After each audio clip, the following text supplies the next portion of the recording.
மலையாள படம் அப்படின்னாலே பயங்கரமாக ஆர்காசம் அடையக்கூடியவங்க நிறைய பேர் இருக்காங்க.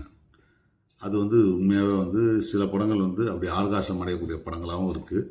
சில படங்கள் எதுக்கு இவ்வளோ கூனாங்க அப்படின்னு கேட்குற மாதிரி இருக்குது.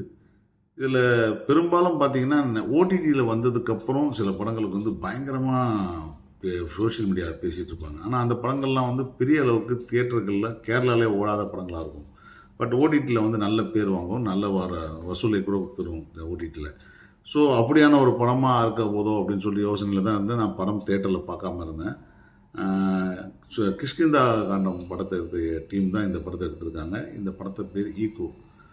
இதில் வித்தியாசமான ஒரு கதைக்களனை வச்சுருக்காங்க. ஒரு மலேசியா பெண், அவங்கள பார்த்துக்கிற ஒரு பையன், அதுக்கு பின்னாடி சுற்றி நாய்கள், இப்படி பல விஷயங்கள் ரொம்ப இன்ட்ரெஸ்டிங்காக வச்சுருக்காங்க. இந்த படங்களை நான் பார்க்கும்போது இது எங்கேயோ ஒரு யூரோப்பியன் படங்களோ ஏதோ ஜப்பானீஸ் படமோ நான் பார்த்ததான் எனக்கு ஞாபகம் இருக்குது.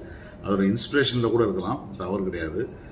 பட் இந்த எழுதப்பட்ட விதமும், இந்த கதை ஒரு இன்வெஸ்டிகேஷன் த்ரில்லர் மாதிரி ஒரு பேரலாக ஒன்று போனதாகட்டும், அங்கேருந்து நான்லீனியல் இந்த பழைய கதையை சொன்னதாகட்டும், புதுசாக ஒரு பையன் ஏன் அங்கே இருக்கான்னு சொல்கிறதுக்கான விஷயமாகட்டும், அந்த நாய்கள் வளர்ப்பு, நாயும் மனுஷனும் நாயும் அப்படின்ற மாதிரி யோசிச்சிங்கன்னா ரெண்டு பேருமே ஈக்குவலாக என்னென்னலாம் பண்ணுறாங்க, இப்படியான பல விஷயங்களும் எக்ஸ்ட்ரானரியான சினிமாட்டோகிராஃபி.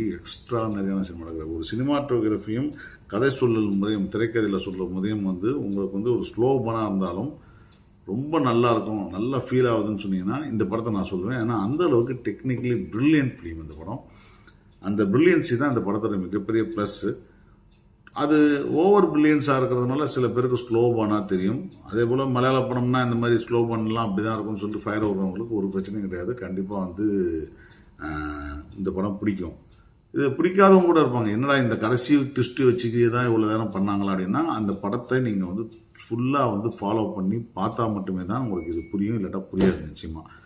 இது ஸ்லோ பண்ணால் மேம்போக்காக தான் இருக்கும். ஆனால் நான் இந்த கதையை விவரித்து சொல்லி உங்களுக்கு ஸ்பாய்லராக சொல்ல விரும்பலை. இந்த படம் ஓடிடியில் வந்திருக்கு, நெட்ஃப்ளிக்ஸில் வந்திருக்கு. பாருங்கள், பார்த்துட்டு பார்க்குறதுக்கான அனுபவம் ஒன்று கிடைக்கும். நல்ல விஷுவல்ஸும் நல்லா ஃபாலோ பண்ணி பார்த்தீங்கன்னா ஒரு அனுபவம் கிடைக்கும். அந்த அனுபவம் உங்களுக்கு பிடிச்சிருந்துன்னா கண்டிப்பாக இந்த படமும் முடிக்கும்.